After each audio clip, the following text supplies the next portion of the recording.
I've worked in a restaurant for almost 3 years now, and I've learned so much while working there, but the number one thing I've learned is people are awful. Sometimes the last thing I want to do after a long day of school or something is go to work where people are rude or needy, right? Who wants to do that? But it's not always like this, and not every table is going to be like this.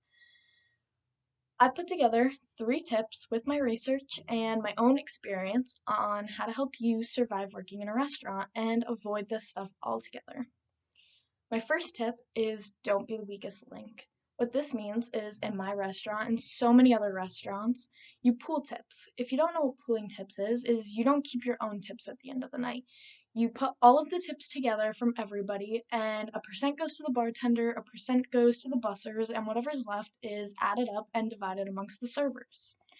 So, say you make $30, you could still go home with like $100, everybody together, which sometimes is really nice. But second string players can be a recipe for disaster for the whole night. What this means, for example, I work with a guy right now. He's funny, everyone likes talking to him, hanging out with him, but when it comes to working, he just doesn't care. He goes and disappears, he takes forever, he's slow, he doesn't get his tables refills, stuff like that, right? The other night, we all made over $100. Well, he only made 16. So now we have to give him all of this money because it's equal at the end of the night. Nobody wants to do that. Now I've ran around all night taking care of my section and his section, and I'm losing money. So don't be a second string player. Tip number 2 is you have to be in control of your emotions and you have to have emotional intelligence, which emotional intelligence is a type of social intelligence and it's a vital trait that your front of the house employees should possess. What this means is being able to keep your cool and resolve the conflict in the moment, waiting until you are in private to talk about it or explode. For example, my friend had a table a couple nights ago and this lady was rude, really rude, to all of us that weren't even her waitress. But there was nothing we could do about it. We got her everything she needed, we just dealt with it, whatever.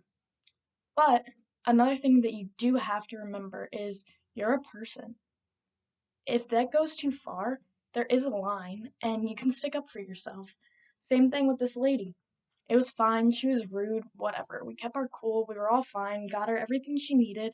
At the end of the night, my friend, that was her waitress, closed out the check while she was in the bathroom.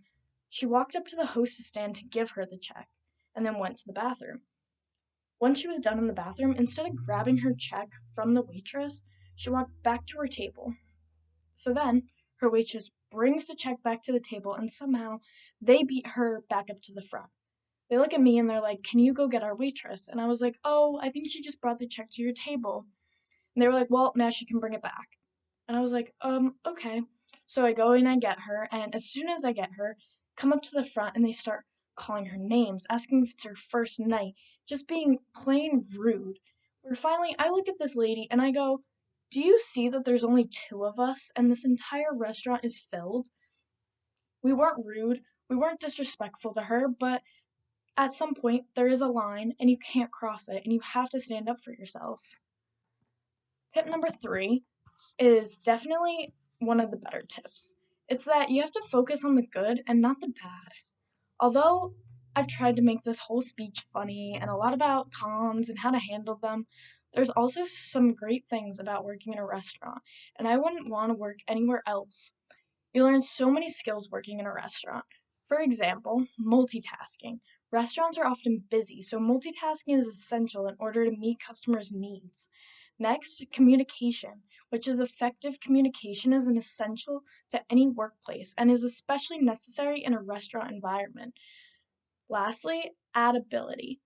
A restaurant environment changes on a day to day basis and often features regular staff turnover. Being able to adapt to a new customer or new coworkers can allow you to succeed quickly when you change fields or try something new. Learning skills like these can help prepare you for so many future jobs and careers in the future, or even just life altogether.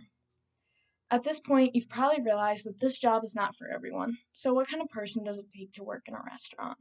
To work in this industry, you must be hardworking, quick on your feet, have people skills, thick skin, and be able to keep your cool under stress. Going to work after a long day of school or just life, the last thing you want to do is deal with these needy, rude customers. So, after learning these tips, will you survive working in a restaurant?